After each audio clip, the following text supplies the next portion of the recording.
সালামুন আলাইকুম তিবতুম রাব্বি আউযু বিকা মিন হামাযাতি শায়াতিন ওয়া আউযু বিকা রাব্বি আইয়াহদুরুন বিসমিল্লাহির রহমানির রহিম ওয়া সালামুন আলাল মুরসালিন আলহামদুলিল্লাহি ওয়া সালামুন আলা ইবাদিহিল্লাযিনা ইসতাফা রাব্বি জিদনি ইলমা। প্রিয় মুহতারাম, আপনি যদি আল কোরআনুল মাজিদ জীবনে একবারও বুঝে পড়তে চান তাহলে এই ক্লাস আপনারই জন্য। সাধারণভাবে সাদা কালো আরবি অক্ষরে ছাপানো আল কোরআনুল কারীম তেলাওয়াত করলে বা পড়া হলে বোঝা যায় না যে কোন শব্দ কোন বৈশিষ্ট্যের বা কোন পদের। কিন্তু আমাদের ক্লাসে চেষ্টা করা হয়েছে কালার কোড দ্বারা প্রতিটি শব্দ পৃথক করা এবং একটি শব্দের মধ্যে লুকিয়ে থাকা অন্য শব্দকে বের করা পাঠক বৃন্দের বোঝার সুবিধার স্বার্থে। যেমন স্লাইডের মাঝখানে আল কোরআনুল মাজিদের একটি আয়াতের দিকে লক্ষ্য করুন। এখানে প্রথম শব্দ সাতাজিদুনি একটি শব্দ নয়, বস্তুত এখানে 4টি শব্দ। এখানে সা হলো হরফ বা প্রিপোজিশন, অর্থ হলো শীঘ্রই, আর তা হলো দুমির মুত্তাসিল বা অ্যাটাচড সাবজেক্টিভ প্রোনাউন, অর্থ হলো তুমি বা আপনি। তারপরের শব্দ জিদু হলো ফেল বা ভার্ব, অর্থ হলো পায় বা পাবে, এবং নি হলো দুমির মুত্তাসিল মানসুব বা অ্যাটাচড অবজেক্টিভ প্রোনাউন, অর্থ হলো আমাকে। এইভাবেই আমাদের এই চ্যানেলে প্রতি আয়াতের প্রতিটি শব্দকে কালার কোড দ্বারা আলাদা করে উপস্থাপন করা হবে দর্শকবৃন্দের বোঝার সুবিধার জন্য। আল্লাহু আল্লাহু প্রিয় মুহতারাম, আজ শব্দে শব্দে পবিত্র আল কোরআনুল কারীমের 30তম পারার আমাদের 18তম ক্লাস। আজ আমরা সূরা কুরাইশের বাকি 3 ও 4 নম্বর আয়াত নিয়ে তাহকিক ও তারকিব, মরফোলজি অ্যান্ড সিনট্যাক্স করা হবে ইনশাআল্লাহ। আমরা ইতিমধ্যেই এই দুটি আয়াতের আরবি অংশটুকু দেখে নিয়েছি। এখন আমরা দেখছি এটার বাংলা অনুবাদ। এই সূরার শেষ আয়াত অর্থাৎ 4 নম্বর আয়াতে আল্লাহ সুবহানাহু ওয়া তাআলা কুরাইশদের দুটি নিয়ামত দানের কথা বিশেষভাবে উল্লেখ করেছেন। আজকের আলোচ্য 3 নম্বর আয়াতের প্রথম শব্দ ফাল ইয়াবুদু, সুতরাং তারা যেন ইবাদত করে। এটি একটি ইম্পারেটিভ ভার্ব, আমরুন গাইবুন, থার্ড পারসনকে আমর করা। কোনো ক্রিয়াকে আমর করা যায় 3 ভাবে: আমরুন হাদির অর্থাৎ সেকেন্ড পারসনকে আমর করা, আমরুন গাইব থার্ড পারসনকে আমর করা, এবং আমরুন মুতাকাল্লিম ফার্স্ট পারসনকে আমর করা। এই 3 ভাবে কোনো ক্রিয়াকে আমর করা যায়, আদেশমূলক ক্রিয়া করা যায়। আমরা ইতিমধ্যে শিখেছি 1 নম্বরটা, অর্থাৎ আমরুন হাদিরুন সেকেন্ড পারসনকে আমর করা। আজ আমরা শিখব থার্ড পারসন এবং ফার্স্ট পারসনকে কিভাবে আমর করা যায়। দুটারই নিয়ম একই, গঠন প্রণালী একই। এই ফেলু আমর ও আমরুন হাদির অর্থাৎ সেকেন্ড পারসন ইম্পারেটিভ ভার্বের মতোই মুদারি ফেল বা বর্তমান ভবিষ্যৎকালের ক্রিয়া থেকেই উৎপন্ন হয়ে থাকে। যেমন ইয়া বুদুনা, মুদারি আলামত ইয়া বা যেটা থাকবে সেটা যথাস্থানে থাকবে, কিন্তু তার আগে একটি লি শব্দ আসবে।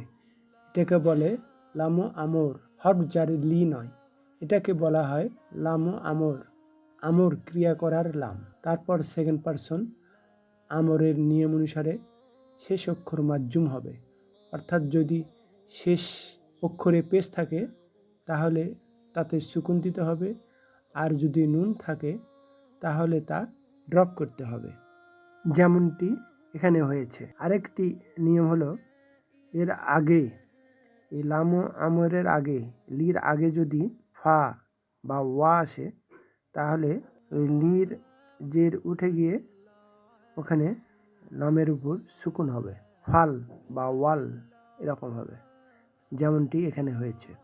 ফাল ইয়াবুদু, সুতরাং তারা যেন ইবাদত করে, সুতরাং তাদের ইবাদত করা উচিত, বা সুতরাং তাদের কর্তব্য ইবাদত করা। বাংলা অনুবাদ মোটামুটি এরকমই হবে। পরের শব্দ রব্বা, রবের। বেসিক্যালি এখানে রব কে হবে, কারণ এটা মাফুল বিহি, পিওর কর্মকারক অবজেক্ট। অনুবাদে রবকে বা রবের যেটাই করা হোক, এবং এটা মুদাফ, অধিকৃত। পরের শব্দ হাজা, এটার ডেমনস্ট্রেটিভ প্রোনাউন, নির্দেশকবাচক সর্বনাম। এখানে এটা মাজরুর অবস্থায় আছে, কারণ এটা মুদাফ ইলাহি রাব্বার। এই হাজা একটি মাবনি শব্দ, অর্থাৎ এটার মারফু, মানসুব ও মাজরুর অবস্থা একই। এটাকে কন্টেক্সট অনুসারে বুঝতে হবে যে কোন অবস্থায় এটা আছে। এখানে যেহেতু এটা মুদাফ ইলাহি অধিকারী, তাই আমরা সহজেই ধরতে পারি, বুঝতে পারি যে এখানে এটার স্ট্যাটাস মাজরুর।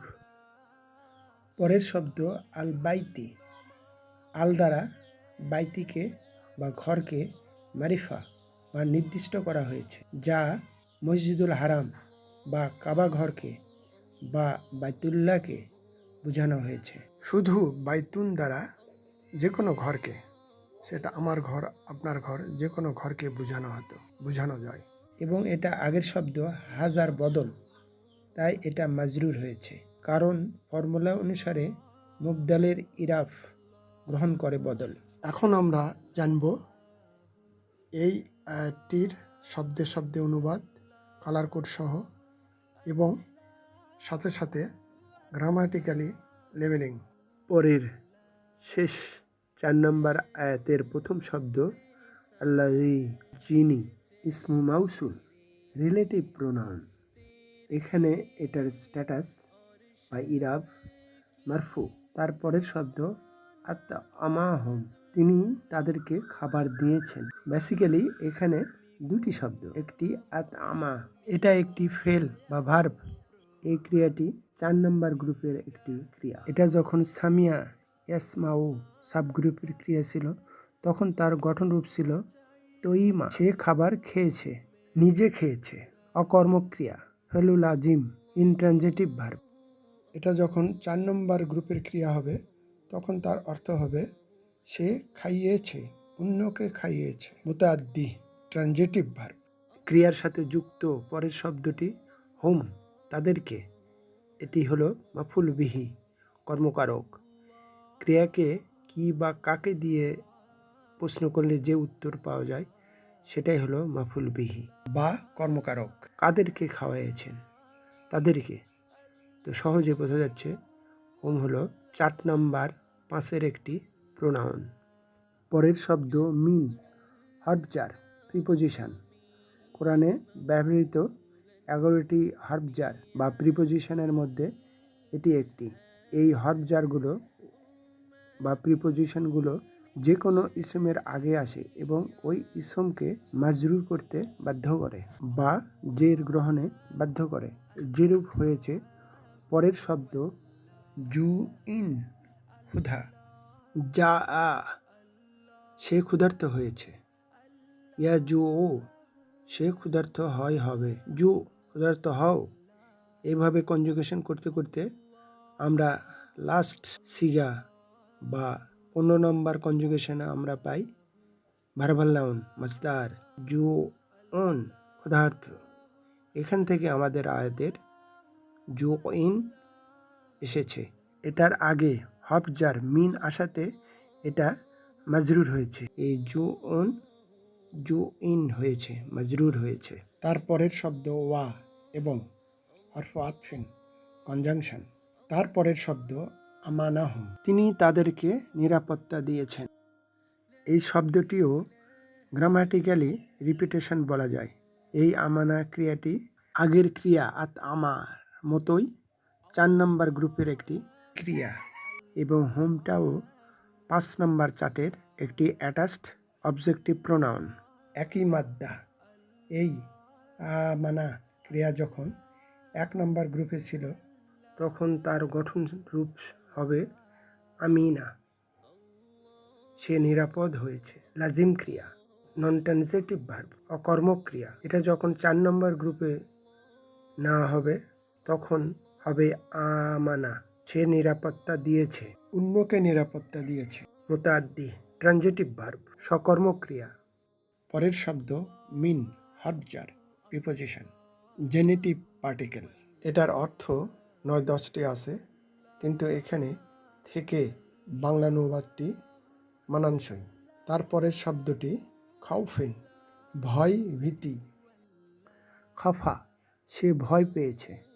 ইয়া খাফু, সে ভয় পাবে। খাফ, ভয় পাও। এভাবে কনজুগেশন করতে করতে আমরা শেষ ধাপ 15 নম্বর ধাপে এসে পাই খাউফুন। এটাই আমাদের আলোচ্য শব্দ বা নাউন মাজদার। এটার আগে হার্বজার মিন আসাতে এটা খাউফুন, খাউফিন হয়েছে, মাজরুর হয়েছে। এখন আমরা দেখব কালার কোড সহ আরবি আয়াত এবং শব্দে শব্দে কালার কোড সহ বাংলা অনুবাদ এবং গ্রামাটিক্যালি লেবেলিং। প্রিয় মুহতারাম, আজ এ পর্যন্তই। অমা তৌফিকি ইল্লা বিল্লাহ, আলাইহি তাওয়াক্কালতু ওয়া ইলাইহি উনীব।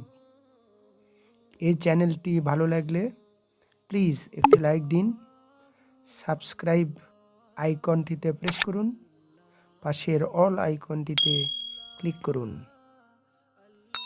মাশা আল্লাহ, লা কুওয়াতা ইল্লা বিল্লাহ। আসসালামু আলাইকুম ওয়া রাহমাতুল্লাহ। আল্লাহ হাফিজ।